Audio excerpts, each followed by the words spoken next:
You know, I was in Iraq a few weeks ago, and when people found out I was British, they said things like, "You destroyed this country." I found myself apologising, even though I marched about 20 times against the Iraq war.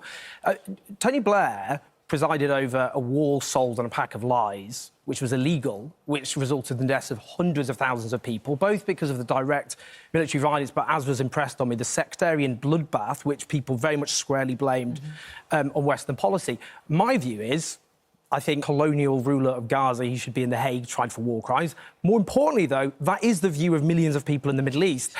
And I just feel, let's be just a controversial view here, I think Palestine should be run by Palestinians with democratic elections for them to decide who rules them with their own state, their own homeland, not a colonial administration. They had them and they ended up with Hamas.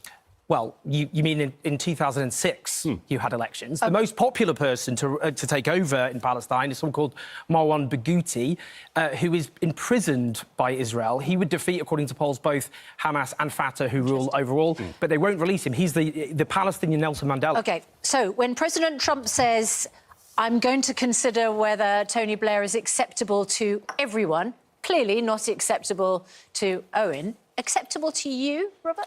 I think more acceptable than most. I think, look, we have to take emotion out of the equation here and be a bit more realistic in how we approach this, in the sense of who else is better qualified on the international circuit.